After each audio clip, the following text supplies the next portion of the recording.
Chapitre 1. Le murmure sous l'hymne.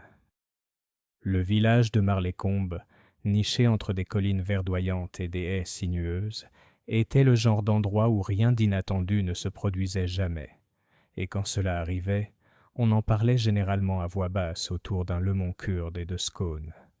Avec sa vieille église, son authentique place de village et ses 2 boutiques vendant de tout, des aiguilles à broder aux pêches sans conserve, Marlécombe dégageait une douce impression d'intemporalité. C'était un dimanche matin du début du printemps, et l'air était empli du doux parfum des narcisses. Les moineaux filaient à travers les haies d'aubépines, et les cloches de l'église sonnaient à travers les champs avec un rythme régulier comme un souffle. Mademoiselle Jane Marple, qui séjournait pour 2 semaines au cottage de sa nièce sur Elms Lane, remontait le chemin menant à l'église Saint-Bède, ses gants soigneusement pliés dans une main et son livre de prière sous l'autre bras. Elle n'était pas résidente permanente de Marlécombe. Elle habitait, comme chacun le savait, le village de St. Mary Mead, un peu plus grand et plus instruit. Mais elle rendait visite à sa nièce, l'aimable et parfois irritable Lucy Kendall, assez souvent pour être connue des dames de l'église et des commerçants, tout en étant toujours traitée comme une personne un peu exotique. « Très maligne, celle-là », murmurait Madame Mayhew à l'épicier, un de ces esprits qui bruissent derrière les yeux, si vous voyez ce que je veux dire. L'office du dimanche était bien fréquenté. Le révérend Amos Carmichael se tenait en chaire, sa voix s'élevant et retombant avec une solennité familière et constante. L'assemblée comprenait l'habituel assortiment de villageois, les demoiselles Plum, 2 sœurs jumelles âgées coiffées de chapeaux lavande assortis. Le colonel Witheridge, grisonnant et à la voix rauque, assis avec raideur sur le 2e banc. Madame Felicity Dean, jeune et pieuse, mais trop belle pour son propre bien, et Monsieur Julian Hargrove, l'avocat retraité qui somnolait parfois pendant le 2e cantique. Tout se déroula comme prévu. L'orgue siffla un peu pendant la 3e strophe de The Day Thou Gavest, et les enfants assis au fond ricanèrent jusqu'à ce que leur mère les pince. La dernière prière fut dite, les dernières notes du postlude s'éteignirent, et puis tout arriva. Une voix soudaine et curieusement asexuée s'éleva au-dessus de tous, claire, perçante et pourtant étrangement détachée. Elle ne sortira jamais d'ici vivante. Un halètement parcourut l'assemblée comme une rafale de vent dans un champ de blé. Les têtes se tournèrent. Le révérend s'arrêta net. Madame Plume laissa tomber son recueil de cantiques avec un bruit sourd. Mademoiselle Marple, déjà debout, se figea, non pas de peur, mais de concentration. « Qui a dit ça ?» aboya le colonel Witheridge en se levant à « moitié ». Cela avait surgi de nulle part, et de partout à la fois, du haut plafond, peut-être, ou des poutres en bois au-dessus de l'autel. Personne n'avait vu d'orateur. Personne n'avait vu de coupable. L'organiste, M. Luc Petitfer, cligna des yeux derrière ses lunettes et jura n'avoir rien touché. « C'est une blague », murmura quelqu'un, mais personne ne rit. Miss Marple tira doucement sur la manche de Lucy. « Tu as entendu, ma chérie ?» Lucy hocha la tête, pâle. « Ça n'avait pas l'air réel. »« Non, » dit doucement Miss Marple, « mais ça semblait sincère. » Le révérend, visiblement ébranlé, appela au calme. « Un défaut dans les haut-parleurs, peut-être, ou une farce d'enfant. » Mais l'église de Marlécombe n'avait pas de haut-parleurs, et les enfants, tous, semblaient véritablement terrifiés. L'assemblée sortit lentement, murmurant comme des abeilles dérangées dans une ruche. Dehors, le soleil printanier semblait incongru face aux nerfs tendus et aux visages troublés. La suspicion flottait dans l'air comme une brume. Près du porche, Miss Marple s'attarda, discutant brièvement avec M. Hargrove, qui marmonnait quelque chose à propos de ventriloque et d'hallucination. Elle s'enquit du bâtiment. Quand avait-il été inspecté pour la dernière fois? Y avait-il des recoins inhabituels dans les chevrons ou des accès dissimulés? « Mon Dieu, non, » dit M. Hargrove. « L'endroit n'a pas changé depuis que la reine Victoria est sur le trône. Où voulez-vous en venir, Miss Marple ?» Mais Miss Marple se contenta d'un léger sourire. Oh, j'étais juste curieuse. On entend souvent des voix dans les églises, vous savez, mais elles sont généralement beaucoup moins directes. Ce soir-là, les événements survenus à l'église Saint-Bède étaient le seul sujet de conversation à Marlécombe. Aux tables des dîners et au téléphone, dans les cuisines et les épiceries, la phrase était répétée. Elle ne sortira jamais d'ici vivante. Qui était-elle? Qui l'a dit? Et qu'est-ce que cela signifiait exactement? Certains disaient que c'était un canular, une farce cruelle. D'autres, plus nerveux, y voyaient un présage, un avertissement venu d'au-delà du voile. Mais tous, même ceux qui se moquaient, fermèrent leurs portes un peu plus tôt ce soir-là. Miss Marple était assise près du feu dans le salon de sa nièce, un châle moelleux sur les épaules, son tricot posé sur ses genoux, intact. Ses yeux n'étaient là pas fixés sur le feu, mais sur le ciel qui s'assombrissait par la fenêtre. Lucie versa du thé. Une farce sûrement. Ou un mauvais rêve. Peut-être, dit doucement Miss Marple. Mais si c'était une farce, elle était cruelle. Et si ce n'en était pas une, alors quelqu'un pensait vraiment à ce qu'il disait. Elle leva sa tasse de thé et but une gorgée pensive. Il faut toujours être attentif lorsque l'ordinaire est perturbé, a-t-elle ajouté. Dans un endroit comme Marlécombe, ce n'est pas facile à faire par accident. Et quelque part dans le village, quelqu'un se préparait déjà à ce qui allait arriver. La mort, la tromperie et la voix révélatrice qui, de manière tout à fait impossible, était venue de nulle part. Chapitre 2. Le village qui en a trop entendu. Marlécombe se réveilla le lendemain matin dans un silence inhabituel au début du printemps. Les oiseaux chantaient encore, et le laitier faisait sa tournée en faisant tinter les bouteilles sur les pas des portes. Mais quelque chose dans l'air semblait suspendu, comme si le village lui-même retenait son souffle. C'était le genre de matinée où même le soleil semblait prudent, perçant timidement à travers les nuages brumeux. Au numéro 6 d'Elms Lane, Lucy Kendall remua son thé en fronçant les sourcils et jeta un coup d'œil au petit poste sans fil sur la commode.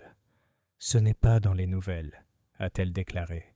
Miss Marple, assise en face de lui avec son calme habituel, ne leva pas les yeux de son œuf à la coque. « Non, » répondit-elle. « J'en doute, pas encore. » Lucy hésita. « Tu crois vraiment que c'était un avertissement, que quelqu'un voulait faire du mal ?» Miss Marple posa sa cuillère et s'essuya les lèvres avec une serviette en lin. « Je pense, ma chère, que si quelqu'un voulait nous effrayer ou nous tromper, il allait jusqu'au bout. Et s'il ne nous trompait pas, alors il promettait quelque chose. » Elle jeta un coup d'œil à la pendule. Et ceux qui promettent des choses terribles ont souvent l'intention de les tenir. À ce moment précis, une sonnette de vélo retentit devant le chalet. Lucy tressaillit. « Ce sera Ernie, le livreur de journaux. » Miss Marple se leva pour aller chercher le journal, ses mouvements toujours aussi fluides et gracieux, malgré son âge. Elle ouvrit la porte et adressa un sourire bienveillant à Ernie Tollett, qui avait 14 ans et dont le visage était toujours légèrement rouge d'effort. « Merci, Ernie. » Il hésita, l'air inhabituellement grave. « L'avez-vous entendu hier, mademoiselle ?»« La voix ?» demanda-t-elle doucement. « Je l'ai fait. Ma mère dit qu'elle ne retournera pas à l'église. Elle dit que ce n'est pas naturel.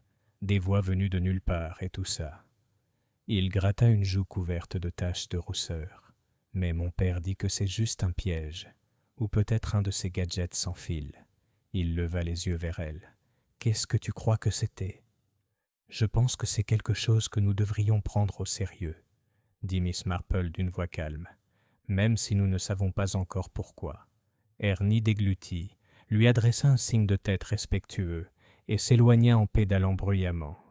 Miss Marple replia le journal sous son bras et retourna à la table. Lucy tendit la main vers la première page, mais Miss Marple avait déjà feuilleté la colonne intérieure, celle où les avis paroissiaux et les nécrologies étaient discrètement rangés. Elle parcourut les lignes du regard. Elle émit un petit son. Pas vraiment de surprise, plutôt une confirmation. « Lucy. Qui est Madame Rosalind Hewitt ?» Lucy cligna des yeux. « Rosalind ? Oh, elle est nouvelle. Elle a emménagé ici juste après Noël. Elle vit à Hazel Cottage, près de l'ancienne station de pompage. Veuve. Son mari travaillait au ministère des Affaires étrangères, je crois. Il était à la retraite avant la guerre et est décédé peu après. Elle est très raffinée. Elle porte des gants même pour jardiner. Miss Marple tapota le journal du doigt. Elle est morte dans la nuit. Elle s'est effondrée sur le chemin qui mène à son jardin, selon les informations locales. Lucy la fixa du regard. Rosalind Hewitt, mais je l'ai vue hier, à l'église. Elle était sur le 3e banc, comme toujours. Oui, dit doucement Miss Marple. Elle l'était. Au milieu de la matinée, Marleycombe était en effervescence. Hazel Cottage, une bâtisse à la façade de pierre nichée derrière une haie de Troène, était devenue malgré elle le centre d'attention.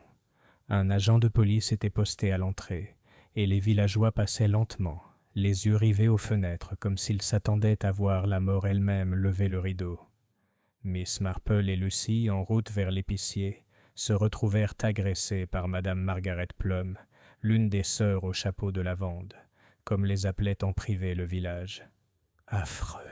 murmura Madame Plum en serrant son sac à main avec une force inutile. « Affreux. On dit qu'elle est morte. Aucune trace de blessure. Mais c'est trop étrange, non? Après cette voix. Tu te souviens de cette voix, n'est-ce pas? »« Je le fais, » dit Miss Marple calmement. « Eh bien ?» Madame Plum se pencha plus près, comme pour invoquer un rite sacré. Il disait Hélène ne partirait jamais.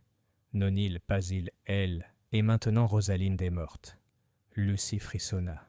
Ce n'est peut-être qu'une coïncidence, Margaret. Oh, ma chère, dit Madame Plum à voix basse, on ne croit pas aux coïncidences à Marleycombe.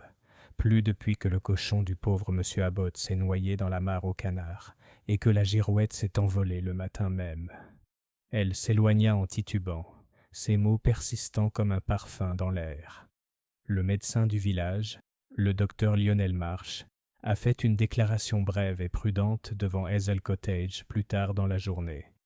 Madame Hewitt semble avoir subi un arrêt cardiaque, soudain et grave. Il n'y a aucun signe d'acte criminel pour l'instant. « Mais la voix, docteur !» cria quelqu'un dans la petite foule rassemblée. « Nous ne devons pas laisser la superstition obscurcir notre raison, » a déclaré le docteur March, bien que sa propre voix tremblait légèrement. Miss Marple, debout silencieusement au fond, inclina légèrement la tête. Elle avait déjà remarqué 2 détails importants. D'abord, que Rosalind Hewitt était en parfaite santé la veille, riant doucement avec Madame Dean après la cérémonie. Ensuite, et c'était plus intrigant, que Rosalind avait reçu un visiteur 2 jours plus tôt, un jeune homme à la mâchoire marquée et boitant, qui n'était resté que 15 minutes et n'avait pas été revu depuis. Ce soir-là, Lucy essaya de se réconforter en tricotant, tandis que Miss Marple était de nouveau assise près du feu, les yeux mi-clos. La radio jouait doucement en fond sonore, une valse flottant dans le salon comme un souvenir. « Tu crois que c'est un meurtre ?» demanda finalement Lucy. « Je crois, » dit Miss Marple, que Madame Hewitt fut la seule personne dans l'église à se retourner brusquement au son de la voix. Tous les autres regardèrent autour d'eux, ou en haut, ou vers la chaire. Mais Rosalind, elle se retourna comme si elle savait exactement d'où venait la voix. Lucy fronça les sourcils. « Tu as remarqué tout ça ?»« Ma chère, je suis plutôt habituée à remarquer les choses. » Ils retombèrent dans un silence contemplatif. Les doigts de Miss Marple caressèrent le bord de sa tasse de thé, son esprit construisant déjà les contours d'une scène silencieusement terrifiante. Il y avait eu une voix. Il y avait eu un avertissement. Et maintenant, il y avait eu une mort. Et à Marleycombe, un village où tout était censé être ordinaire, on commençait à avoir l'impression que rien ne l'était. Chapitre 3. La femme sans passé. Il pleuvait le lendemain de la mort de Rosalind Hewitt, une douce pluie anglaise qui semblait murmurer plutôt que tomber, imprégnant les haies et laissant les pavés de Marleycombe humides de souvenirs. La brume pendait bas sur les toits comme un châle de dentelle, et le village semblait se replier sur lui-même. Miss Marple se tenait près de la baie vitrée du salon de Lucy, scrutant la bruine avec un regard toujours aussi perçant. Son tricot reposait sur l'accoudoir du fauteuil, intact depuis 1 heure. Elle avait réfléchi. « Elle n'a pas eu de visiteur, Lucie, » dit-elle enfin, d'un ton pensif plutôt qu'accusateur. Lucy Kendall leva les yeux de sa lettre. « Madame Hewitt ?»« Oui, sauf un. » Miss Marple se tourna légèrement. 2 jours avant sa mort. Un homme, jeune, ou du moins pas âgé. Il boitait et avait une cicatrice à la mâchoire. Savez-vous qui il pourrait être ? Lucie fronça les sourcils. Je ne savais même pas qu'elle avait des visiteurs. Rosalind était plutôt réservée. Exactement, répondit Miss Marple. Trop intime, je pense, pour quelqu'un qui prétend être venu ici simplement pour une retraite paisible. Lucie cligna des yeux. Suggères-tu qu'elle cachait quelque chose ? Miss Marple esquissa un petit sourire crispé. Ma chère, d'après mon expérience, lorsqu'une personne paraît parfaitement respectable, douloureusement ordinaire et ne donne aucune raison d'être remarquée, c'est qu'elle a presque toujours quelque chose à cacher. La visite suivante de Miss Marple fut chez la maîtresse de poste locale, Miss Enid Crouchet, une femme précise avec le sens du détail et l'oreille pour les ragots, même si elle n'admettrait jamais ce dernier. « Oh oui, Madame Hewitt, » dit mademoiselle Croucher en ajustant ses lunettes. Elle touchait sa pension un mardi sur 2. Très ponctuelle, très polie, toujours avec des gants, même en été. Elle envoyait très peu de lettres, cependant, surtout à un notaire de Londres. « Serait-ce Cray et Pennington ?» demanda Miss Marple d'un ton désinvolte, faisant semblant de compter sa monnaie. Miss Croucher marqua une pause, surprise. « Eh bien oui, en fait. Vous les connaissez ? » ?»« Oh, en quelque sorte. Mon cousin Edward les consultait souvent à propos d'un litige de bail. » Elle marqua une pause. « Et recevait-elle beaucoup de lettres ?» La postière pinça les lèvres. « Un seul expéditeur régulier. Enveloppe marron, sans adresse de retour. Environ 1 fois par mois. Toujours dactylographié. En recommandé. » Miss Marple haussa légèrement les sourcils. Intéressant. Et il y avait ce colis. Colis ? Arrivé la veille de sa mort. Il n'y avait pas de nom, juste son adresse. Mais elle l'a emporté immédiatement. Mademoiselle Croucher baissa les yeux vers le comptoir, puis le releva. « Vous ne pensez pas qu'elle... Eh bien, que ce n'était pas naturel ?» Miss Marple joignit calmement les mains. « Je pense que les coïncidences arrivent rarement par courrier recommandé. » Hazel Cottage, la maison de Rosalind Hewitt, était désormais fermée, bien que le docteur March ait assuré qu'il n'y avait aucun soupçon d'acte criminel. La cause officielle restait « insuffisance cardiaque d'origine inconnue », expression employée, selon l'expérience de Miss Marple, lorsque quelque chose clochait. Elle se tenait juste devant le portail bas en fer, scrutant le feuillage. C'était un endroit propre, bien entretenu, du lierre sous les combles, un bain d'oiseaux sur la pelouse, des fenêtres ornées de rideaux de dentelle blanche. Mais les fenêtres racontaient leur histoire. Des rideaux toujours tirés un peu trop fort, la marche du porche balayée méticuleusement chaque matin, même si peu de visiteurs s'y rendaient. Elle soupçonnait qu'il y avait plus de dissimulation que de confort dans ce cottage. Une voix douce derrière elle interrompit ses pensées. « Tu cherches quelque chose, n'est-ce pas ?» C'était Felicity Dean, la jeune femme de la chorale. Ses cheveux blonds étaient retenus sous un chapeau-cloche humide, et elle portait un sac en papier kraft de la boulangerie. Miss Marple se retourna, l'air agréable. « Pas tellement en train de regarder, ma chère. Je me souviens. Connaissez-vous bien Madame Hewitt ?» Felicity hésita. « Seulement de l'église. On se parlait parfois après la messe. Elle était gentille, mais distante. J'avais toujours l'impression qu'elle se surveillait. Un jour, j'ai mentionné Londres, juste en passant à propos du nouveau Woolworths, et son visage a changé. Je lui ai demandé si ça lui avait manqué, et elle a dit quelque chose d'étrange. « Oh ?» Elle a dit « Londres, c'est une vie que j'ai enterrée. C'est tout. » Miss Marple hocha lentement la tête. « Merci, Miss Dean. Vous m'avez été d'une grande aide. » Cet après-midi-là, Miss Marple fit quelque chose qu'elle faisait rarement, à moins d'être très intriguée. Elle écrivit une lettre à une vieille connaissance à Londres, une ancienne gouvernante devenue bibliothécaire privée avec une mémoire prodigieuse pour les archives familiales. On pouvait y lire « Ma chère Evelyne, Je me demande si vous auriez l'amabilité de fouiller les archives à la recherche d'une mention d'une certaine Madame Rosalind Hewitt, anciennement de Londres, veuve d'un fonctionnaire du ministère des Affaires étrangères, peut-être décédée pendant ou peu après la guerre. Il y a quelque chose d'anormal dans sa présence ici. Je soupçonne qu'elle n'était pas celle qu'elle prétendait être. Cordialement, Jane M. En pliant la lettre et en la cachetant avec de la cire, elle repensa à l'homme à la cicatrice qui avait rendu visite à Rosalind. Il n'était pas resté longtemps, et pourtant Madame Hewitt avait semblé pâle et secouée après, d'après la fille qui avait livré les œufs à la porte de derrière. Qui qu'il soit, Miss Marple était certaine que sa visite n'avait pas été de nature amicale. Le lendemain, comme pour approfondir le mystère, un autre événement fit des vagues à travers Marleycombe.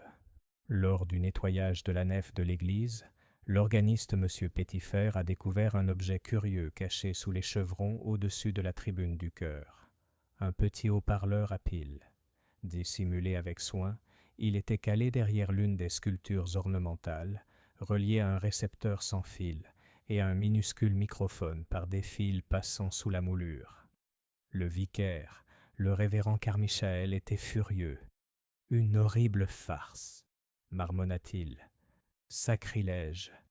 Mais Miss Marple, qui examina l'installation d'un œil attentif, vit quelque chose de bien plus effrayant. « Ce n'est pas une blague, » dit-elle doucement. « Un avertissement, délivré avec précision, et une grande maîtrise technique. » Lucie, qui l'accompagnait, semblait perplexe. « Mais qu'est-ce que ça veut dire ?» Miss Marple se redressa. « Cela signifie que quelqu'un savait précisément ce qu'il faisait. Ce n'était pas l'œuvre d'un farceur de village. C'était préparé, positionné et chronométré.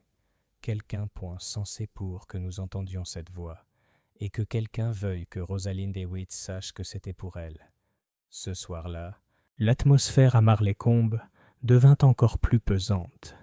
Le village était passé de la peur à la paranoïa. Les rideaux furent tirés tôt. Les feux furent attisés avec un zèle superflu. Des chiens aboyèrent à des pas inconnus, et le tintement habituel des tasses de thé chez Madame Mayhew fut remplacé par le cliquetis tendu des cuillères contre les soucoupes. Miss Marple était assise à son bureau, relisant la note qu'elle avait rédigée plus tôt. Son instinct lui disait que l'énigme était plus qu'une querelle locale ou une vengeance mesquine. Le passé de Rosalind Hewitt détenait une clé, et quelqu'un avait fait un long voyage pour la déverrouiller. « Elle a vécu tranquillement, » murmura Miss Marple, « mais elle n'est pas morte tranquillement. Quelqu'un a veillé à ce que sa fin soit annoncée. » Elle jeta à nouveau un coup d'œil au mécanisme du haut-parleur, qui reposait maintenant dans un sac en papier près du feu. La voix venait de nulle part, mais Miss Marple était déterminée à ce que la vérité ne reste pas dans l'ombre. Chapitre 4. L'homme à la cicatrice. Le lendemain matin, froid et lumineux, une telle journée de printemps trompeuse, joyeuse à travers la fenêtre, mais chargée d'une pointe de givre portée par le vent. L'orage était passé dans la nuit, laissant les haies ruisselantes et les parterres luisants. Marleycombe, bien qu'encore inquiet, sembla momentanément apaisé par le soleil. Pourtant, sous ce calme, quelque chose de plus sombre ondulait, comme si le village commençait à comprendre que la mort de Rosalind Hewitt n'était pas seulement tragique, mais menaçante.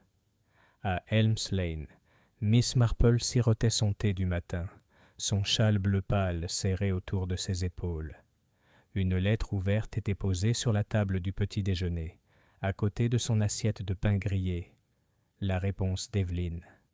Lucie, à moitié habillée et énervée, sortit du couloir juste au moment où Miss Marple pliait soigneusement la lettre. « Tu as eu des nouvelles d'Evelyn ?»« Oui, » répondit Miss Marple avec une note de satisfaction discrète. « Et, comme je m'en doutais, il n'existe aucune trace d'une certaine Rosalind Hewitt, mariée à un fonctionnaire du ministère des Affaires étrangères. » Lucie cligna des yeux. « Aucune ? » Aucun ne correspond à son âge approximatif ni aux circonstances qu'elle a évoquées. Evelyn a consulté les archives d'après-guerre, les registres diplomatiques et les nécrologies. Il y avait cependant une certaine Rosalind Hartley, née Rosalind Price, qui a disparu du registre de Londres en 1947. Elle travaillait comme secrétaire à Whitehall. Pas de mari connu. Aucune trace par la suite. Lucie fronça les sourcils. Alors elle a changé de nom. Presque certainement. Et je parierais, dit Miss Marple en se levant et en pliant la lettre avec sa précision habituelle, qu'elle avait une très bonne raison de le faire. L'arrêt suivant de Miss Marple fut le modeste commissariat de police de Marleycombe, une grange aménagée juste à côté de la rue principale, où l'inspecteur Gerald Craythorne occupait son poste. C'était un homme compétent, bien qu'enclin à rejeter tout ce qui n'était pas accompagné d'empreintes digitales ou de témoignages. Il éprouvait néanmoins un certain respect pour Miss Marple, ou du moins pour sa réputation, et lui offrit une place avec une déférence inhabituelle. « J'ai entendu dire que tu avais parlé de Hazel Cottage, » dit-il en versant du thé d'un thermos en métal dans 2 tasses ébréchées. « Je préfère considérer cela comme une observation, » répondit Miss Marple. « Je n'interviens pas, inspecteur. J'ai simplement quelques questions. La principale. Vos hommes ont-ils interrogé un homme avec une cicatrice à la mâchoire et boitant, qui a rendu visite à Madame Hewitt 2 jours avant sa mort ?» Craythorne plissa les yeux. « En fait, non. Nous ne savions même pas qu'elle avait de la visite. C'était une femme plutôt réservée. Elle se cachait, » dit Miss Marple, « et il est toujours imprudent de supposer que les morts nous ont tout dit. » L'inspecteur fronça les sourcils. « Nous n'avons rien trouvé qui suggère un acte criminel. Aucune trace sur le corps. Le docteur March a confirmé l'incident. Insuffisance cardiaque. »« Je ne remets pas en question l'intégrité du docteur March, » dit Miss Marple d'un ton léger. « Mais si quelqu'un effrayait une femme déjà inquiète, peut-être en lui révélant son secret, et si cette femme avait déjà le cœur fragile, eh bien... » Craythorne parut pensif. « Tu crois que cet homme à la cicatrice l'a menacée ? » ?»« Je pense qu'il savait qui elle était vraiment. Retrouver la trace de cet homme aurait été difficile pour quiconque n'était pas familier avec les habitudes du village. Mais Miss Marple connaissait les rythmes de la vie rurale comme sa poche. Les visiteurs qui ne prenaient pas la voiture arrivaient souvent par le train de 9h15 de Market Chipping ou celui de 11h40 de Norbury Halt. Elle rendit visite au chef de gare de Marleycombe Halt, un gentil garçon nommé Barnes qui se souvenait de tout le monde. « Oui, madame, je me souviens de lui, » dit Barnes en se grattant la barbe grisonnante. Assez grand, mince, boitait légèrement. Il portait un manteau marron et une petite sacoche en cuir. Il est descendu du train de Norbury, a passé 10 minutes à consulter une carte. Il n'a pas demandé de taxi. Il a juste marché jusqu'à Hazel Lane.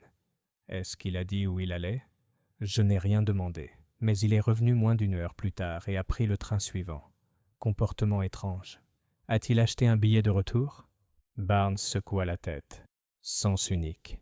L'esprit de Miss Marple bouillonnait doucement. Quelqu'un qui n'avait pas l'intention de rester. Quelqu'un qui voulait affronter, pas discuter. Grâce aux recherches d'Evelyn, Miss Marple suivit son intuition. Elle retourna au bureau de poste et s'enquit des enveloppes brunes que Madame Hewitt recevait chaque mois. Miss Crouchu fronça d'abord les sourcils, mais la curiosité prit le dessus sur le protocole. « Elles ont été postées de Londres, » murmura-t-elle en vérifiant le registre. « Cachet de Baker Street, si ça peut t'aider. Tout est dactylographié, même style d'enveloppe. Pas de nom de l'expéditeur. » Miss Marple la remercia, puis passa les heures suivantes à écrire des lettres, une à Cray et Pennington, le cabinet d'avocats que Rosalind aurait utilisé, et une autre à son amie Evelyn, demandant une recherche plus approfondie sur le nom Rosalind Hartley et tout lien avec les activités en temps de guerre. Ce soir-là, alors que le crépuscule tombait sur le village, elle fit une lente promenade dans Hazel Lane, passant devant la maison au volet clos de Rosalind Hewitt. Un merle chantait quelque part parmi le lierre, et les fenêtres s'immobilisèrent, tels des yeux vides qui détenaient autrefois des secrets. Et puis, de façon tout à fait inattendue, elle le vit. L'homme avec la cicatrice. Il était de l'autre côté de la rue, à mi-chemin derrière le muret de pierre qui bordait la ruelle.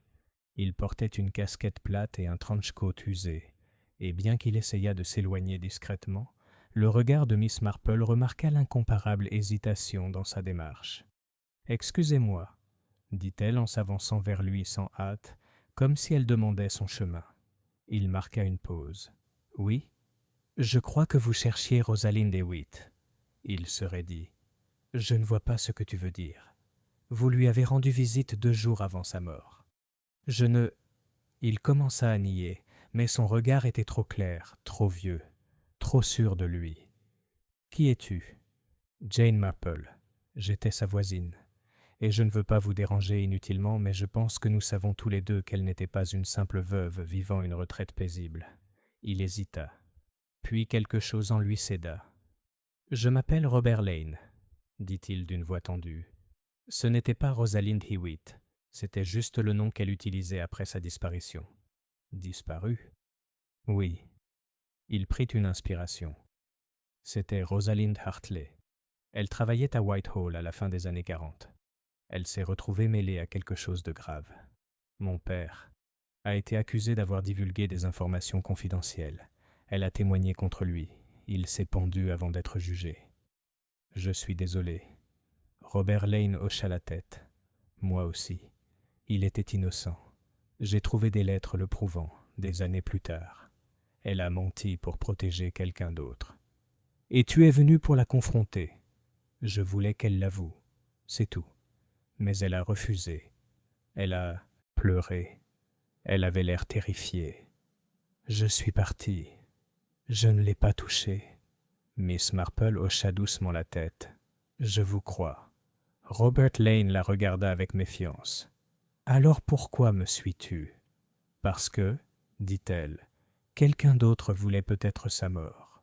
Quelqu'un qui savait que la vérité allait éclater. Et maintenant, tu n'es plus la seule personne à avoir un mobile. Ce soir-là, Miss Marple se tenait de nouveau près du feu, la lettre d'Evelyn ouverte à la main. De nouvelles informations lui parvenaient, des informations qui lui faisaient battre le cœur malgré son âge. Rosalind Hartley fut interrogée en 1947 au sujet d'un dossier manquant du ministère de la Défense. Ce dossier ne fut jamais retrouvé. Un deuxième suspect, dont le nom a été expurgé, disparut une semaine plus tard. Des rumeurs reliaient l'affaire à une société privée viennoise. Miss Marple plia lentement la lettre. Ce mystère comportait bien plus de couches que Marleycombe n'aurait pu l'imaginer. Et maintenant, cette femme sans passé avait laissé derrière elle une trace que quelqu'un cherchait désespérément à enterrer. Chapitre 5. La lettre qui ne devrait pas exister. C'était un après-midi gris lorsque Miss Marple reçut la permission discrète d'entrer dans Hazel Cottage. Officiellement, la propriété restait sous scellé, sous la surveillance de la police locale. L'inspecteur Craythorne, bien que toujours sceptique quant à l'instinct de Miss Marple, avait reconnu à contre-cœur sa curieuse capacité à repérer ce que les autres négligeant. L'identité de Rosalind Hewitt étant désormais mise en doute et le sentiment grandissant que l'affaire n'était pas aussi close que le certificat de décès l'indiquait, il autorisa Miss Marple à passer 1 heure seule dans le cottage, à condition qu'elle ne perturbe rien. La porte d'entrée grinça lorsqu'elle entra, parapluie sous le bras, ses bottes claquant sur le carrelage de l'étroit couloir. Hazel Cottage, malgré son joli nom et son extérieur charmant, dégageait une froideur indéniable, non pas celle qui vient de la désuétude, mais celle qui persiste là où la vérité s'est depuis longtemps enfouie. Elle s'arrêta dans le hall d'entrée. Les murs étaient tapissés de papier peint fleuri, délavés par endroits par le soleil. Une horloge de parquet résonnait dans un coin, solennelle et régulière. Sur la petite table en chêne près de la porte se trouvait une paire de gants, en cuir marron foncé, soigneusement disposés, comme s'ils attendaient d'être repris. Miss Marple entra doucement dans le salon, où un feu était autrefois allumé quotidiennement. La cendre dans la cheminée était récente. Un recueil de poésie était ouvert sur l'accoudoir du fauteuil. Les poèmes rassemblés de Christina Rossetti, Miss Marple, le ramassa doucement et tourna la page. Une violette séchée est tombée. Elle ne s'arrêta pas. Longtemps. Son instinct lui disait que la vérité ne l'attendait pas dans les recueils de poèmes. Elle l'attendait dans un endroit pratique, là où Rosalind se croyait en sécurité. Elle passa ensuite à la chambre. Elle était simple et bien entretenue. Un lit simple avec une courte pointe bleu pâle, une coiffeuse ancienne avec un tiroir à poignée en laiton et une petite armoire contenant 2 robes soigneusement repassées, toutes 2 modestes et bien coupées. Dans la commode, des vêtements pliés, soigneusement rangés. Miss Marple ouvrit le tiroir du haut. Des bas, des gants, des mouchoirs. Le 2e tiroir, des foulards, une petite Bible usée et, curieusement, une clé, vieille et en fer, glissée dans le pli d'un châle en laine. Miss Marple la prit avec précaution. Elle ne ressemblait à aucune autre clé du cottage, trop démodée pour les portes intérieures, trop grande pour un bureau. Elle la mit dans sa poche.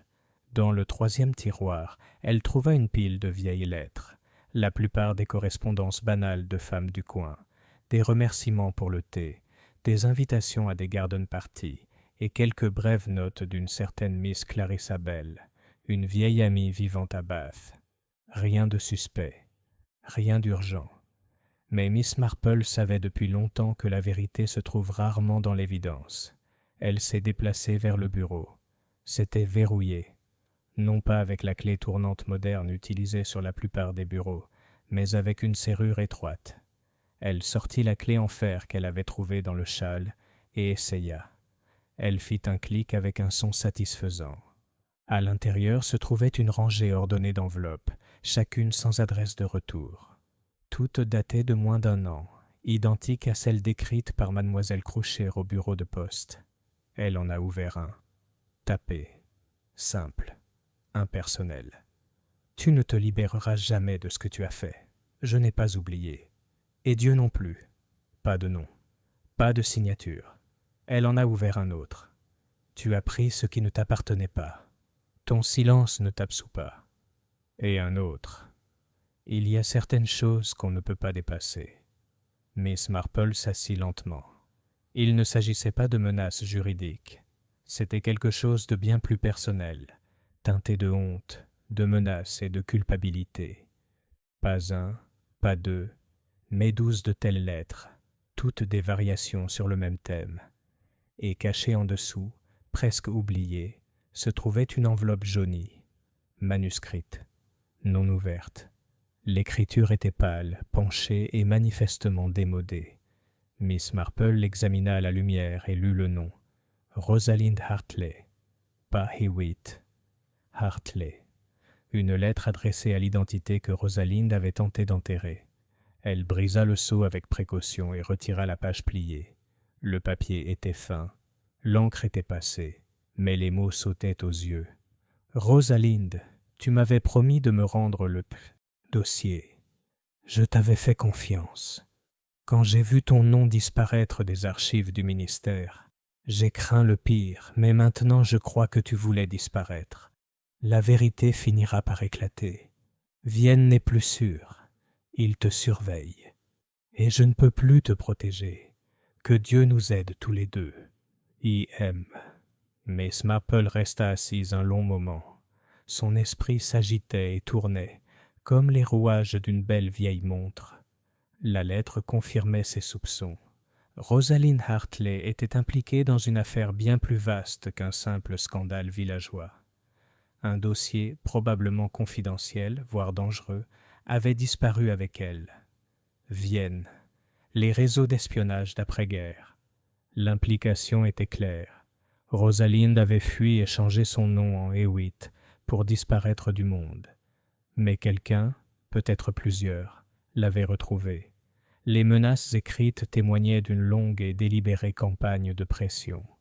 Et maintenant, il semblait que cette pression l'avait enfin brisée. Alors qu'elle sortait sous la bruine, elle se retrouva face à face avec l'inspecteur Craythorne, qui était apparemment venu vérifier. « Tu as été occupé, » dit-il en remarquant le sac dans sa main. « J'ai trouvé une lettre, » dit Miss Marple d'un ton neutre. Une lettre qui suggère que Madame Hewitt était en fait Rosalind Hartley, une ancienne fonctionnaire disparue en 1947, avec un dossier gouvernemental confidentiel. Craythorne haussa les sourcils. « Seigneur, Je crois que quelqu'un la menace depuis un certain temps. Reste à savoir si c'est cette personne qui l'a terrifiée à mort, ou si quelqu'un d'autre est intervenu lorsqu'elle a refusé de céder. » Il la regarda avec un sérieux soudain. « Tu crois que ça pourrait être politique? Des espions ?» Miss Marple secoua la tête. « Je pense qu'il s'agit de quelque chose de plus simple. La trahison et la peur. Peut-être la culpabilité. » Il lui prit délicatement la lettre en parcourant les lignes. « Il faudra parler au ministère de l'Intérieur. »« Je crois que oui, » dit Miss Marple. « Mais avant d'aller chasser les ombres à Vienne, nous ferions mieux de poser quelques questions ici. Je ne crois pas que Rosalinde ait conservé ces lettres par espoir d'absolution. Je crois qu'elle craignait que quelqu'un ne s'impatiente. » Crayton plissa les yeux. « Tu crois que l'une de ces lettres venait de quelqu'un du village ?» Miss Marple esquissa un sourire discret. « Je crois que quelqu'un ici connaissait son vrai nom, et je pense qu'ils attendaient peut-être qu'elle glisse. » Cette nuit-là, Marlécombe était redevenu silencieux, mais d'un silence fragile, comme la surface d'un étang gelé. Sous lui tourbillonnaient des secrets, certains anciens, d'autres mortels. Miss Marple s'assit de nouveau près du feu, les mains jointes sur ses genoux, les yeux fixés sur les flammes. La lettre à Rosalind Hartley, Gisita, côté d'elle. Trop d'inconnus subsistaient. Qui était E.M.? Que contenait réellement le dossier disparu? Et quel rôle le villageois, la gentille et endormie Marlécombe, avait-il joué dans cette tragédie? Elle leva les yeux vers l'horloge. Il était temps de remuer l'eau. Chapitre 6. L'erreur de la maîtresse de chœur. La salle paroissiale de Marlécombe était un élégant bâtiment en pierre, bien que légèrement exposé au courant d'air, qui existait depuis plus d'un siècle, et avait été le théâtre de nombreuses fêtes de village, réceptions de mariage et brocantes les jours de pluie. Ce mardi après-midi, elle résonnait faiblement des harmonies fausses de la chorale féminine de l'église, ou du moins de ce qu'il en restait, après la récente vague de malaise. La moitié des altos avaient trouvé des raisons de rester chez eux, invoquant des maux de tête, des rhumatismes ou une étrange sensation dans l'air. Miss Marple se tenait au fond, enveloppée dans un manteau gris pâle et une douce écharpe de laine irlandaise. Elle n'était pas venue pour la musique, qui était assez épouvantable, mais pour la femme qui la dirigeait. Mademoiselle Millicent Frowley, vieille fille, professeure de piano et maîtresse de chœur pendant plus de 20 ans, était une femme vive, aux mœurs fermes et aux cheveux bouclés. Elle tapotait le pupitre avec un crayon bien taillé. « Mesdames, si nous pouvons, s'il te plaît, entrer ensemble au refrain. Madame Kelsey, vous n'êtes pas chantant dans la bonne tonalité, et je dois vous demander de ne pas inventer votre propre harmonie. » Miss Marple attendit que le chant se termine dans un crescendo incertain, et que les femmes commencent à se disperser par 2 ou 3, discutant de recettes de génoises et d'habitudes de rationnement du passé, comme si le village n'avait pas récemment perdu un paroissien de façon sinistre. « Mademoiselle Frowley, » dit-elle en s'avançant avec le sourire chaleureux de quelqu'un habitué à charmer même les personnalités les plus réservées. « Puis-je vous dire un mot, si cela ne vous dérange pas trop ?» Millicent Frowley se retourna, surprise mais pas mécontente. Miss Marple, bien sûr. « Pardonnez-moi pour la voix stridente. Nous avons eu une semaine difficile. » Miss Marple hocha la tête avec sympathie. « J'imagine que la voix à la messe du dimanche n'a pas arrangé les choses. » Les lèvres de mademoiselle Frowley se pincèrent. « C'est tout à fait honteux. Quelqu'un avec beaucoup trop d'intelligence et beaucoup trop peu de décence. »« Je suis tout à fait d'accord, » dit doucement Miss Marple. « Mais je me demandais... Vous connaissiez bien madame Hewitt, n'est-ce pas ?» Millicent renifla. « Aussi bien que quiconque. Rosalinde n'était pas ce que j'appellerais une personne ouverte. Elle avait une jolie voix d'alto, quoique un peu plate dans les aigus, fiable, ponctuelle, respectueuse. Mais... » Elle marqua une pause, baissant légèrement la voix. Il y avait des choses qu'on remarquait, telles que... Elle ne participait jamais au goûter après la chorale. Elle déclinait toujours les invitations. Un jour, je lui ai proposé de la raccompagner chez elle, et elle m'a répondu sèchement qu'elle préférait y aller seule. On aurait dit qu'elle craignait même la gentillesse. Miss Marple hocha lentement la tête. Et a-t-elle déjà reçu des visiteurs à la salle? Quelqu'un est-il venu la chercher? Millicent fronça les sourcils. Pas que je me souvienne. Quoique... Elle fronça les sourcils en ajustant ses lunettes. Il y avait un homme. Une fois. Je crois que c'était il y a 2 mardis. Il est entré dans la salle après la répétition. Rosaline s'était attardée. Elle restait parfois pour me parler du répertoire des cantiques. Cet homme est arrivé tout à coup et a demandé à la voir par son nom. Miss Marple sentit son souffle s'arrêter. Et elle a semblé surprise de le voir. Millicent hésita. Pas surprise, effrayée. Ce seul mot tomba comme une pierre entre eux. « As-tu entendu de quoi ils ont parlé ?»« Non. Ils sont allés dans l'arrière-salle. Elle est sortie seule. Elle était pâle, perturbée.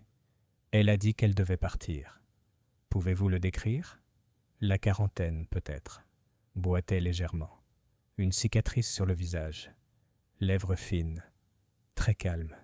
Poli mais froid. » Millicent jeta un coup d'œil à Miss Marple. « C'est lui qui... » »« Non, » répondit Miss Marple avec fermeté. « Il était en colère, peut-être même vengeur. Mais je crois qu'il n'était venu que pour la vérité. Quelqu'un d'autre avait un autre objectif. » Millicent lui lança un regard interrogateur. « Tu crois qu'elle a été tuée ?»« Je crois qu'elle est morte de peur, » répondit Miss Marple. « Et la peur, Miss Frawley, peut être aussi mortelle qu'un poison. » Plus tard dans la soirée, Miss Marple s'assit de nouveau près du feu dans le salon de Lucie. Le léger tic-tac de l'horloge était le seul bruit, hormis le crépitement des flammes. Un plateau de thé et de scones refroidissait sur la table, intact. Elle ouvrit un petit carnet relié en cuir qu'elle emportait avec elle lors de ses visites. Sur ces pages, écrites d'une écriture penchée et méticuleuse, se trouvait une liste. Rosalind DeWitt, anciennement. Rosalind Hartley, nom réel caché disparu en 1947. Dossier manquant à Whitehall. Une lettre de U.M. indique une dissimulation d'espionnage ou de trahison. Lettre de menace pendant 1 an. Visité par Robert Lane, fils de l'homme accusé en 1947. Événement. Voix dans l'église. Elle ne sortira jamais d'ici vivante. Rosalind décède moins de 24 heures plus tard. Dispositif de haut-parleur découvert. Une lettre de E.M. confirme son identité. Aucune amitié ou ennemi local connu. Du moins, c'est ce qu'il semble. Nouvel indice de Miss Frawley. L'homme est apparu plus tôt que prévu. Réunion privée. Rosalind secouée. Miss Marple a souligné cette dernière note à 2 reprises. Son regard s'attarda sur le feu. La femme avait vécu discrètement, inaperçue. Et pourtant, autour d'elle, les machines ne s'étaient pas arrêtées. Même après des décennies, quelqu'un s'en était souvenu. Quelqu'un avait observé. Et quelqu'un avait agi. Elle repensa à l'écriture de la lettre de U.M., grinçante, démodée, probablement masculine. Le contenu était urgent mais personnel. Et maintenant quelque chose la dérangeait, quelque chose de vague. Elle alla chercher les lettres, la pile de menaces dactylographiées sur le bureau de Hazel Cottage. Aucune n'était signée. Aucune ne contenait de détails personnels. Mais une chose retint son attention maintenant qu'elle les voyait ensemble. Chaque enveloppe portait un léger filigrane. Papeterie Bexley Hall, Londres, 2VE1. Ce n'était pas le genre de papier vendu dans les boutiques de village, certainement pas celui de Marleycombe, sauf si, à moins que quelqu'un ici n'ait des raisons de conserver des liens avec Londres, ou que quelqu'un y ait vécu et y ait apporté des habitudes avec lui. Elle se leva brusquement et se dirigea vers le petit meuble près du bureau, où Lucie conservait correspondance et invitations. Elle en sortit une enveloppe adressée à la Société littéraire des Dames de Marleycombe. Le même filigrane. Son souffle s'arrêta. L'en-tête était de la main de Madame Clarissa Bell, la vieille amie de Rosalind Abbott, mais l'enveloppe portait le journal de Londres. Pourquoi ? Clarissa avait vécu à Londres. Elle utilisait peut-être simplement des restes de papeterie. Mais et si... Miss Marple retourna à la chaise et s'assit lentement. Clarissa Bell écrivait à Rosalind depuis près d'1 an, des lettres polies, sur un ton amical. Mais et si c'était une couverture? Et si Claristu le savait depuis le début? Et si le gentil ami de Bath avait été l'expéditeur de ces messages menaçants?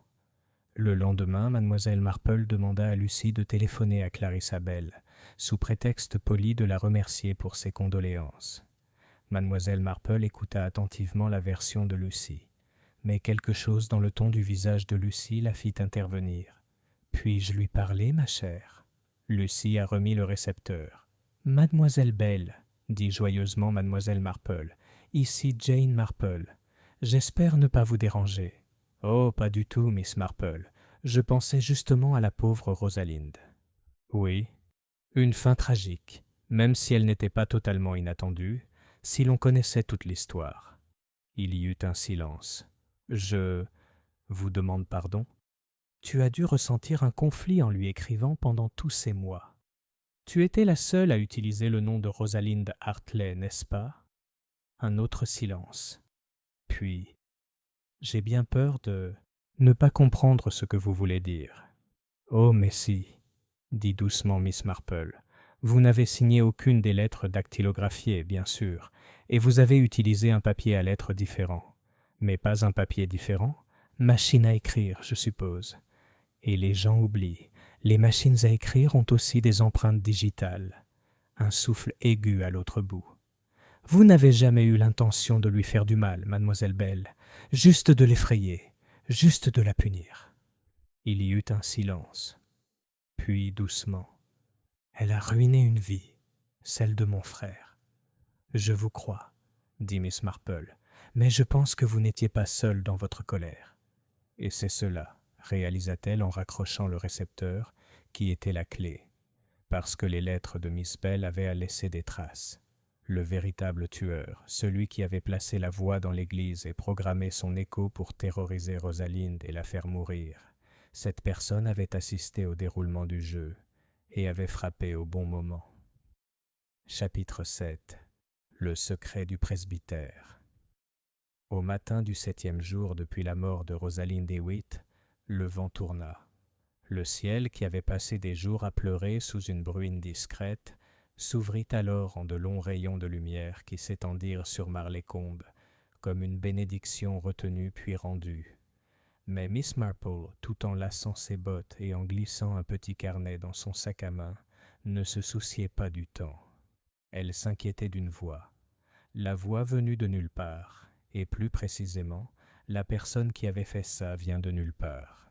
Il était désormais clair que l'engin retrouvé dans les chevrons n'avait pas été placé là par Rosalind Hewitt. Elle en était la cible, et non son architecte. Mais quelqu'un à Marleycombe, avait pris le temps, l'habileté et l'audace de faire entrer clandestinement un orateur dans l'espace le plus sacré du village et de diffuser une menace en plein jour. À Marleycombe, rares étaient ceux qui possédaient les compétences techniques nécessaires pour assembler un tel engin. Encore moins ceux qui avaient accès à l'église en dehors des heures de culte.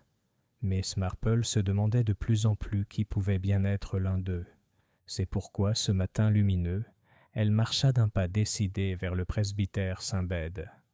Le révérend Amos Carmichael était un homme réfléchi d'une 60aine d'années, avec une chevelure grise clairsemée, des lunettes souvent perchées au bout du nez, et une habitude de terminer les phrases par de longues pauses, comme si la vérité pouvait surgir naturellement si on lui laissait la place d'apparaître.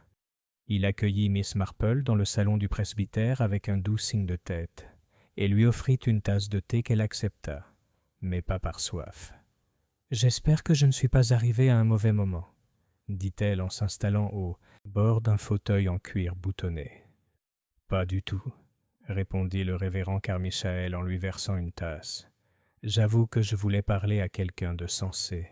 Cette histoire avec Madame Hewitt, Rosalind, devrais-je dire, a laissé une ombre sur le village. » Miss Marple accepta la tasse de thé, la remua une fois et soutint son regard d'un air neutre. « Et sur l'église aussi, j'imagine. » Le vicaire soupira. « Tout à fait. Le haut-parleur. Quelqu'un a dit qu'il avait dû être dissimulé pendant la répétition, mais cela suggère une préméditation, une profonde familiarité. Cela m'effraie, Miss Marple, l'idée que quelqu'un puisse profaner un lieu censé offrir un refuge. Vous étiez visiblement secoué, observa Miss Marple, lorsque la voix s'est fait entendre. Le vicaire hocha la tête. Parce que je n'avais aucune idée de ce que c'était. J'ai supposé, peut-être irrationnellement, qu'il s'agissait d'un avertissement divin. Un instant plus tard, j'ai soupçonné une malice. Mais maintenant, il secoua la tête. Maintenant je me sens vieux et incertain. Puis-je demander, dit-elle doucement, qui a les clés de l'église? Le révérend Carmichael réfléchit. Moi, bien sûr. Millicent Frawley pour les répétitions de la chorale. Monsieur Pettifer, l'organiste. Et Madame Dean, qui aide à la composition florale et au ménage. C'est tout. Miss Marple nota mentalement chaque nom. Serait-il possible de reproduire une clé? Peut-être. Mais pourquoi le ferait-il? En effet, murmura Miss Marple, à moins qu'il ne croie que quelque chose de sacré a déjà été profané et qu'il cherche à y remédier par des moyens moins conventionnels. Le vicaire se pencha en arrière, plissant les yeux. Tu crois que quelqu'un a cru que la présence de Rosalind était... Quoi? Un fléau? Miss Marple regarda dans sa tasse de thé. Ça dépend de ce qu'il savait, ou de ce qu'il pensait savoir. Elle laissa le silence s'installer entre elles, jusqu'à ce qu'elle demande enfin « Rosalind vous a-t-elle jamais confié quelque chose, révérend? A-t-elle jamais avoué quelque chose qui l'ait bouleversé ?» Une ombre passa sur son visage. Il se leva, s'approcha de la cheminée et posa une main sur le manteau. Sa voix baissa d'un ton. Elle est venue me voir 2 semaines avant sa mort. Elle était troublée, désemparée en fait. Elle m'a demandé si la confession était contraignante, non pas au sens catholique du terme, mais spirituellement. Elle a dit « Si je vous dis la pire chose que j'ai jamais faite et que vous me pardonnez quand même, cela signifie-t-il que Dieu me pardonnera aussi ?» Miss Marple ne dit rien. Elle savait qu'il fallait attendre. Elle ne m'a pas dit ce qu'elle avait fait, poursuivit le vicaire, seulement qu'il s'agissait d'un homme mort injustement et qu'elle avait protégé quelqu'un de puissant, quelqu'un de dangereux. Elle a dit avoir vécu sous un faux nom pendant plus de 30 ans. Elle t'a dit son vrai nom? Oui. Rosalind Hartley. Et qu'as-tu dit? Je lui ai dit qu'aucun péché ne pouvait être oublié, qu'elle avait le droit de rechercher la paix. Il détourna le regard. Elle a ri, amèrement. Elle a dit que la paix était une chose qu'elle ne retrouverait jamais. Et puis, elle n'est plus jamais revenue. Lorsque Miss Marple quitta le presbytère, ses pas étaient plus lourds que d'habitude. L'air était devenu frais. Elle s'arrêta sous le châtaignier bourgeonnant, devant le portail en fer, et réfléchit à ce qu'elle venait d'entendre. Rosalind avait avoué en esprit, sinon en détail. Elle savait que le danger approchait, mais la confession était arrivée trop tard, ou quelqu'un avait veillé à ce qu'elle le reste. Elle était presque arrivée sur la route principale lorsqu'elle entendit des pas derrière elle. « Mademoiselle Marple !» Elle se retourna. C'était Madame Felicity Dean, l'assistante du vicaire et fleuriste. Elle était essoufflée, les joues rouges, serrant une petite boîte. « J'ai trouvé quelque chose, » dit Felicity d'une voix tendue. « Dans le placard de la sacristie. » Miss Marple haussa un sourcil. « Vraiment? Je ne le cherchais pas. Vraiment. Je réarrangeais juste les lits de Pâques. Et j'ai heurté un balai. Derrière, il y avait ceci. » Elle a ouvert la boîte. À l'intérieur, enveloppé dans un mouchoir, se trouvait un deuxième orateur, presque identique à celui trouvé précédemment. Petit, gris, relié à un récepteur sans fil avec un numéro de série imprimé. Miss Marple l'examina attentivement. « Où avez-vous trouvé ça exactement ?»« Derrière l'étagère la plus basse, cachée par des recueils de cantiques. » Miss Marple expira. « Il y avait donc 2 appareils. » Felicity était pâle. Qu'est-ce que ça veut dire? Cela signifie que quelqu'un voulait être certain leur message serait entendu, même en cas de défaillance d'un orateur. Un remplaçant. Très professionnel. Et la police ? Je les informerai. Elle marqua une pause. Madame Dean, puis-je vous demander, vous souvenez-vous avoir vu quelqu'un entrer dans l'église samedi, la veille de la messe ?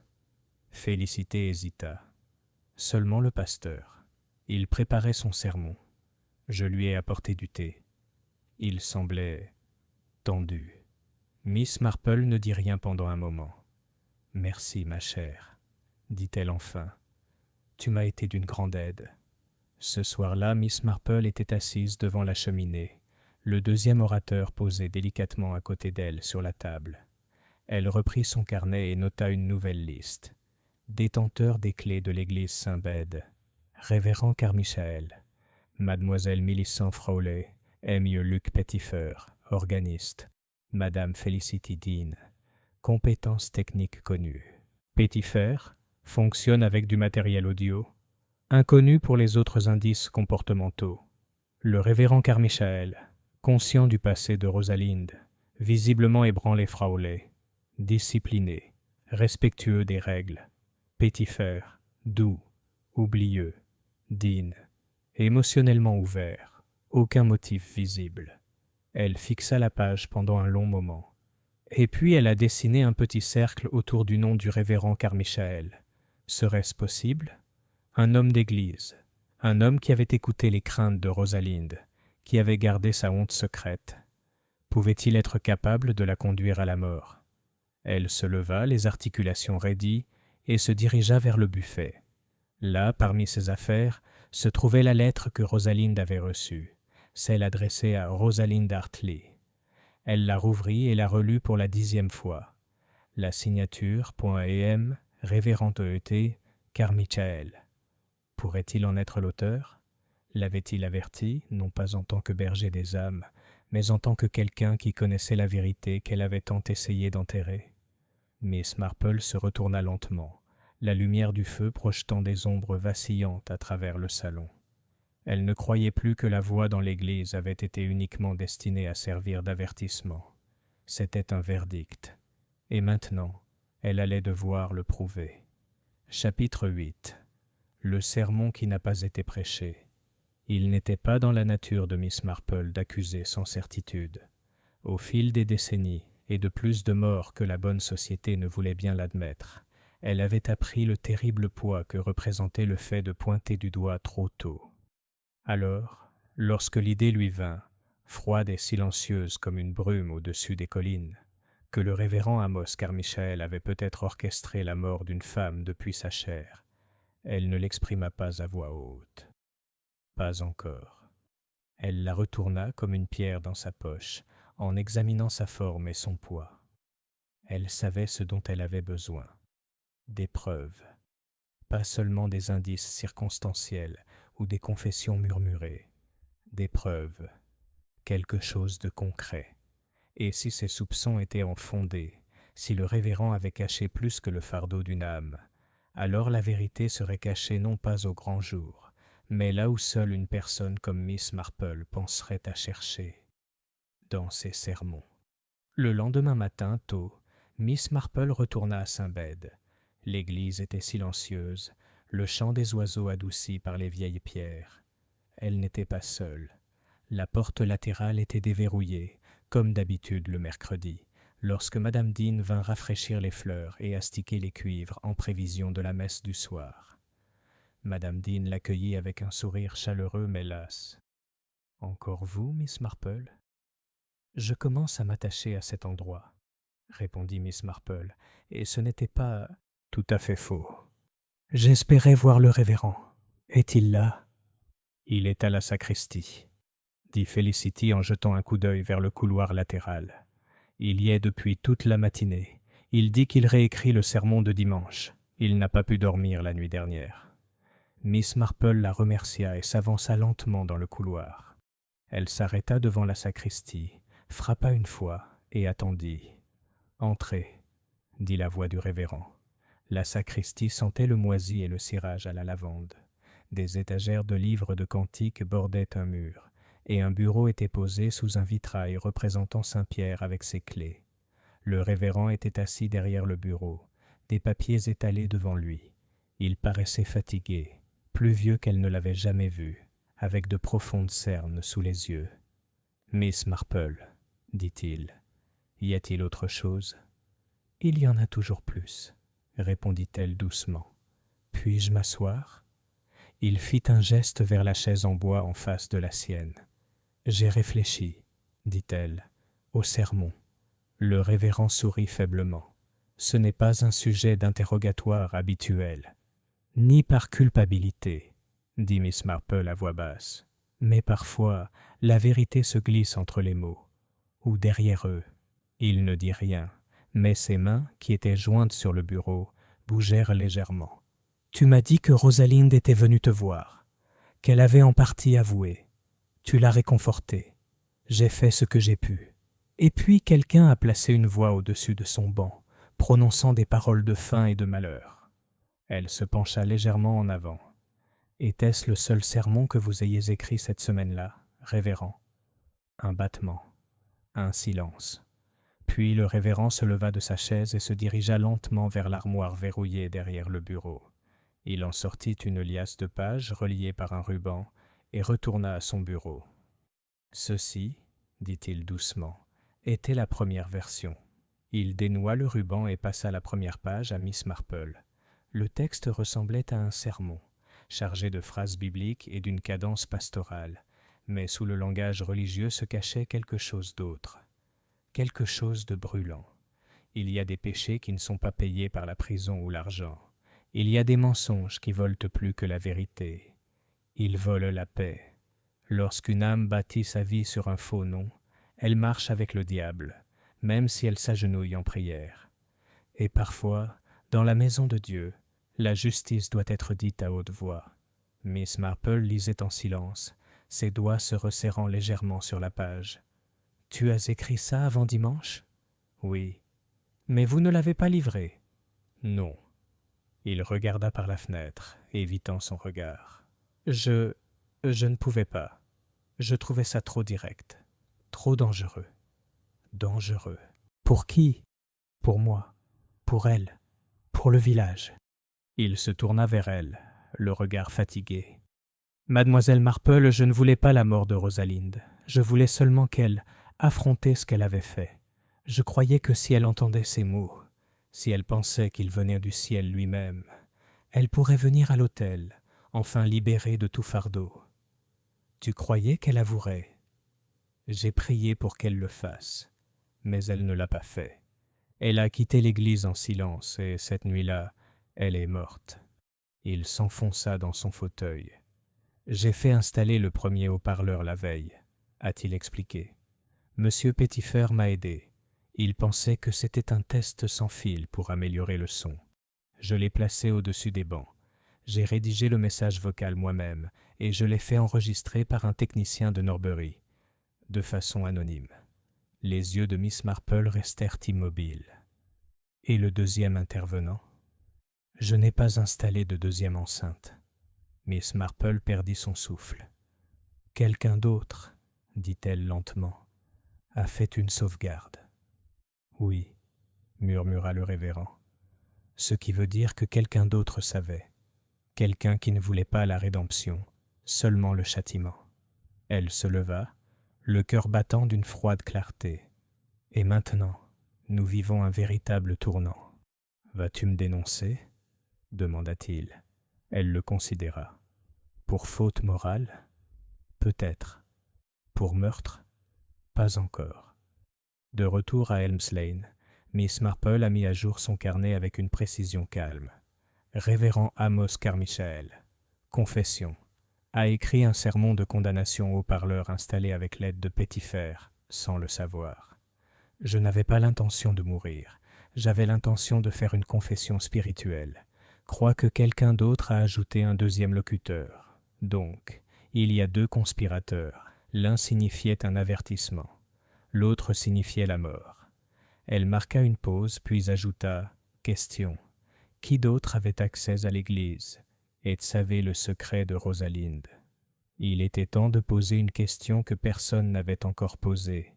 Pas OMS détestait Rosalind, mais OMS avait-elle quelque chose à perdre si son histoire devenait publique ? Ce soir-là, Miss Marple assista à la réunion de la Société littéraire à la salle des fêtes. Les habitués étaient là. Millicent Frawley, Madame Plum, Felicity Dean et M. Hargrove. Le thé fut servi avec un biscuit Victoria décevant. Mais Miss Marple observait quelqu'un de nouveau. Luc Pettifer, l'organiste. Il se tenait seul près de la table d'angle, s'occupant de ses lunettes, parlant peu. Elle s'approcha de lui doucement. « Monsieur Pettifer, dit-elle, j'ai réfléchi au système audio de Sandbed. » Il leva les yeux, nerveux. « Oh, il y a un problème. Pas faux, mais curieux. Vous avez aidé le révérend à installer un haut-parleur, n'est-ce pas ?» Il hocha la tête. Il a dit que c'était pour un nouveau système de boucle, pour les malentendants. Et il ne t'a jamais dit ce que c'était vraiment pour ? Non, répondit-il. On m'a juste dit de le monter avant le service du dimanche et de ne pas en parler. Quelqu'un d'autre vous a-t-il parlé d'équipement d'église au cours du mois dernier ? Il hésita. Eh bien, il rougit. Madame Frawley. Elle m'a demandé un jour comment fonctionnait le micro. Elle pensait que ça aiderait à équilibrer le cœur. Et a-t-elle touché le système ? Je l'ai laissé régler le volume une fois, oui, c'est tout. Miss Marple sourit gentiment. Merci, monsieur Pettifer. Vous m'avez été d'une grande aide. Cette nuit-là, Miss Marple plaça une nouvelle feuille dans son carnet et écrivit une seule phrase.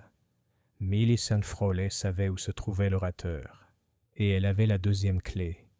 Elle ferma lentement le carnet et regarda vers le foyer, où le feu brûlait doucement.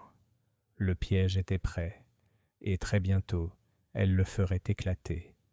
Chapitre 9. Thé et trahison à la salle paroissiale. L'invitation était écrite à la main, en cursive parfaite, sur un épais papier crème légèrement parfumé à la lavande. Chaque mot portait un message simple et discret. « Cher non, vous êtes cordialement invité à prendre le thé à la salle paroissiale de Marlécombe, vendredi après-midi à 16h. Un petit moment de convivialité et de partage en cette période de tristesse. Avec mes plus sincères salutations, Jane Marple. » Elle en envoya un à chacun des noms soigneusement entourés dans son carnet. Mademoiselle Millicent Frawley, Madame Felicity Dean, Monsieur Luc Pettifer et le révérend Amos Carmichael. Non pas comme suspects, du moins pas ouvertement, mais comme villageois méritant thé et gentillesse. Et peut-être, juste peut-être, comme des gens qui n'ont pas pu résister à révéler ce qu'ils souhaitaient cacher. La salle paroissiale de Marlécombe avait été le théâtre de nombreux rassemblements, mais ce thé était différent. Pas de guirlandes, pas de chants, pas de longues tables de scones et de confitures. Juste une table modeste, 4 chaises, un service à thé en argent que Miss Marple avait emprunté au placard fermé à clé de Lucie, et une assiette de son excellent gâteau aux graines, autrefois loué par un évêque, et qui, disait-elle souvent en plaisantant, pouvait délier la langue de n'importe quel pécheur, même pas d'un criminel endurci. Ils arrivèrent un par un, ponctuels à la minute près. Mademoiselle Frawley d'abord, droite et parfumée à la lavande, arborant son air d'autorité habituel, puis Monsieur Pettifer traînant les pieds et hésitant, les lunettes embuées par la promenade, puis Felicity Dean, silencieuse, le sourire plus terne que d'habitude, et enfin le révérend Carmichael qui semblait ne pas avoir fermé l'œil depuis le dernier sermon. Miss Marple les salua tous chaleureusement, servit le thé avec des mains expertes et fit des remarques douces sur le temps, la floraison précoce des roses et le regrettable déclin de la décence dans les dernières pièces radiophoniques. Ce n'est qu'à la 2e tasse qu'elle a frappé. « Je trouve vraiment curieux, » dit-elle en coupant le gâteau de graines avec une précision minutieuse, « la rapidité avec laquelle les choses commencent à se défaire lorsqu'un seul mensonge est dérangé. » Il y eut un silence. Felicity leva les yeux. Millicent Frawley se raidit légèrement sur sa chaise. « Oh oui, » poursuivit joyeusement Miss Marple en offrant une part au révérend. « J'ai toujours dit qu'un mensonge est comme un fil tendu sur un pull finement tricoté. Un seul coup, et tout peut s'écrouler. » « À quoi faites-vous exactement référence, Miss Marple ?»« demanda Miss Frawley d'un ton poli, mais tranchant. Miss Marple sourit doucement. À Rosalind, bien sûr. Ou devrais-je dire, à Rosalind Hartley. Monsieur Pettifer cligna des yeux. Ce n'était pas son vrai nom? C'était le cas, avant qu'elle ne change les choses. Elle a disparu après la guerre, vous savez. Elle a complètement disparu. Elle a emporté un secret avec elle. Le révérend toussa. La tasse de thé de mademoiselle Frawley trembla légèrement lorsqu'elle la posa. Je suppose, poursuivit Miss Marple en joignant les mains, qu'elle pensait avoir échappé à son passé. Et peut-être l'avait-elle fait, jusqu'à ce que quelqu'un lui envoie une voix d'en haut. Elle ne sortira jamais d'ici vivante. Si cruelle, si théâtrale. Felicity était pâle. Miss Marple, dites-vous qu'elle a été assassinée? Je dis, dit Miss Marple, la voix désormais ferme, son sourire disparu, qu'elle a été terrorisée à mort, par une campagne de pression, par des lettres, et par une condamnation publique destinée à la faire s'effondrer. Elle tourna son regard sans broncher vers Miss Frawley, et quelqu'un a placé un deuxième haut-parleur, un remplaçant, caché dans le placard de la sacristie, derrière les recueils de cantiques. Ce n'était pas l'œuvre du révérend, c'était celle de quelqu'un d'autre. Millicent Frawley émit un petit rire essoufflé. « M'accusez-vous de quelque chose, Miss Marple ?»« Je vous invite, » répondit Miss Marple, « à expliquer pourquoi vous avez demandé à M. Pettifer comment fonctionnait le système audio. » La mâchoire de Millicent se serra. « J'ai demandé par curiosité. Tu réglais les commandes, tu manipulais le matériel, tu avais la clé de l'église, et tu étais souvent le dernier à quitter la répétition. Tu avais le temps, et un mobile. Motif? Le mot siffla dans la bouche de mademoiselle Frawley. Quel mobile aurais-je pour effrayer cette femme? Parce que tu savais qui elle était, ou du moins, tu soupçonnais. Voyez-vous, mademoiselle Frawley, se pencha mademoiselle Marple, vous avez vous-même travaillé au ministère de l'Intérieur, n'est-ce pas? Il y a longtemps, comme employé? Il y eut un silence stupéfait.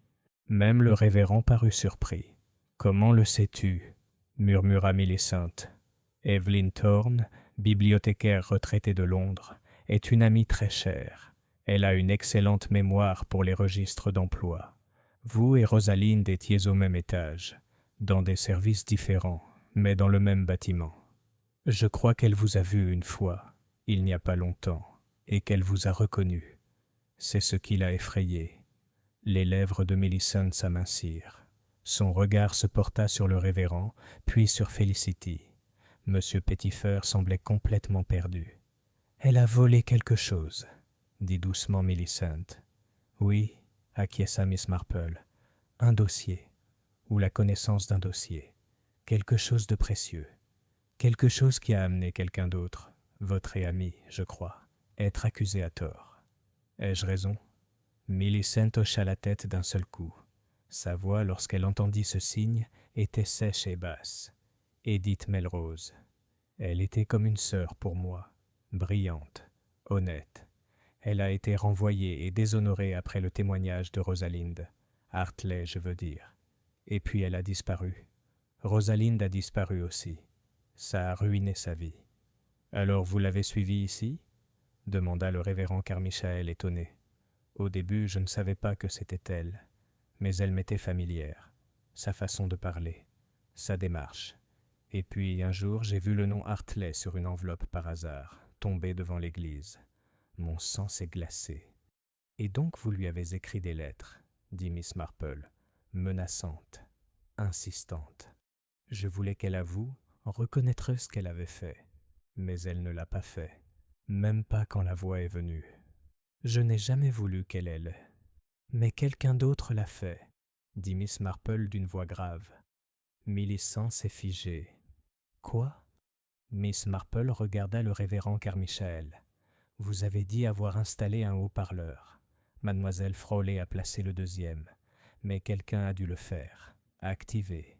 Quelqu'un devait appuyer sur le bouton au bon moment, pendant l'hymne. Un interrupteur à distance. Elle se tourna lentement. Et la seule personne dans l'église, debout devant le panneau de contrôle, avec un accès facile au système à ce moment précis, était l'organiste. La tasse de thé de M. Petitfer glissa dans sa main et tomba au sol sans se briser.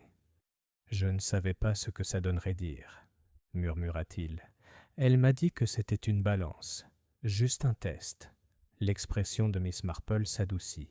« Qui vous l'a dit, Monsieur Petitfer ?» Il se tourna vers Felicity Dean. Tout le monde regardait. Félicité resta assise, immobile, les mains toujours jointes autour de sa tasse. « Félicité ?» demanda le révérend stupéfait. Miss Marple parla doucement. « Tu as toujours été gentil avec Rosalinde, mais la gentillesse peut être trompeuse. Et tu avais un mobile que personne ne soupçonnait.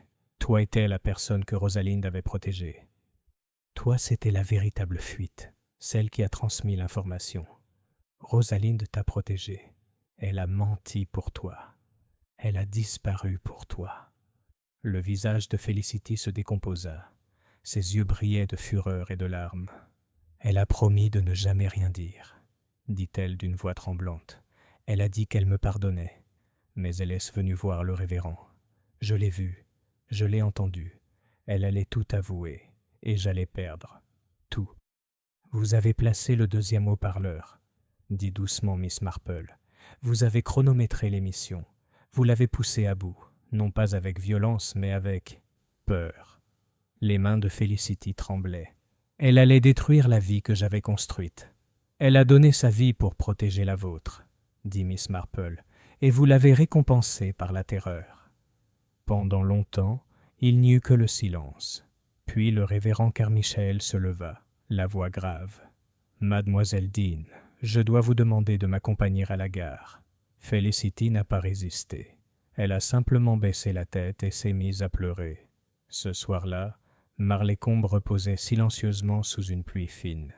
La vérité avait enfin fait surface, et la voix venue de nulle part avait trouvé sa source, non pas au ciel, ni dans la vengeance, mais dans une trahison née du désespoir. Miss Marple s'assit une fois de plus près du feu, son tricot sur ses genoux, une tasse de cacao à côté d'elle. Quelque part dans le village, la paix commençait à s'installer à nouveau. Mais elle le savait, ce n'était pas sans cicatrice. Chapitre 10. L'enterrement silencieux. C'était un jeudi matin comme on n'en trouve que dans les villages anglais. Des nuages légers flottaient comme de la dentelle dans un ciel pâle. Le chant des oiseaux filtrait à travers les haies humides, et un silence plus empreint de recueillement que de tristesse régnait sur Marlécombe.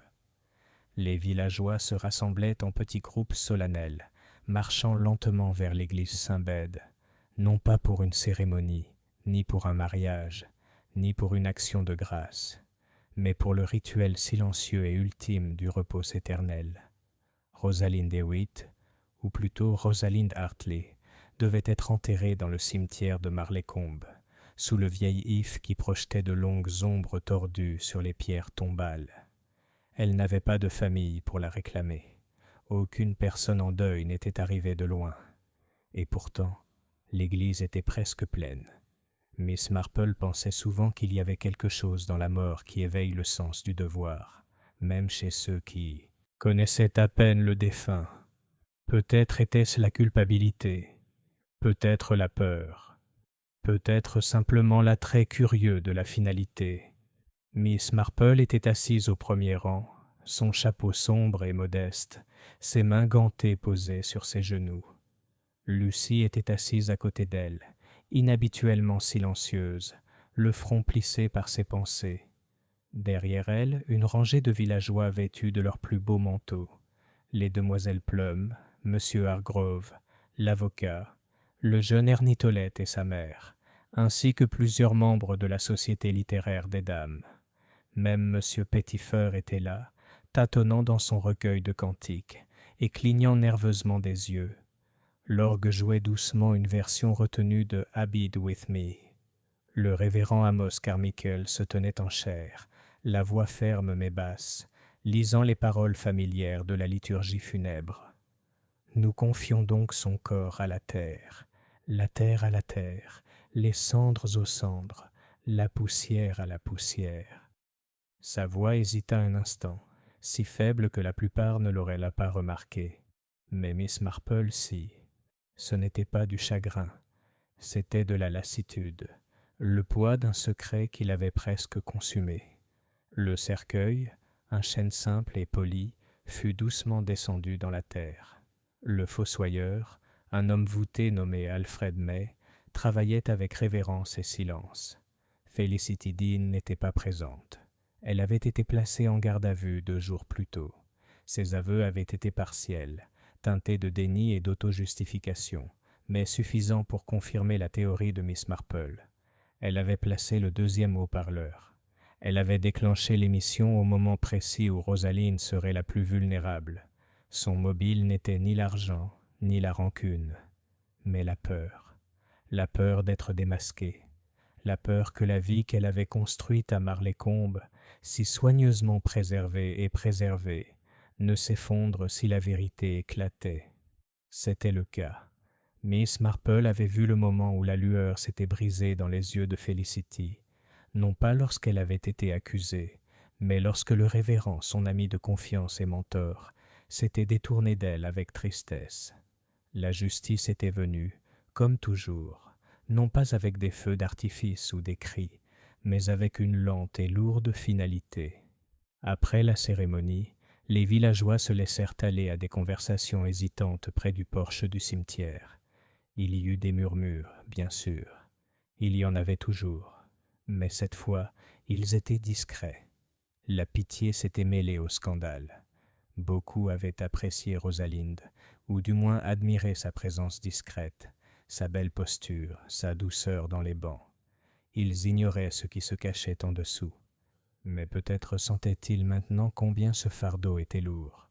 « Elle apportait toujours des fleurs », murmura Madame Plume à voix basse. « Pour l'autel latéral, même quand personne ne le lui demandait. Et je n'en ai jamais pris le crédit, a déclaré M. Hargrove.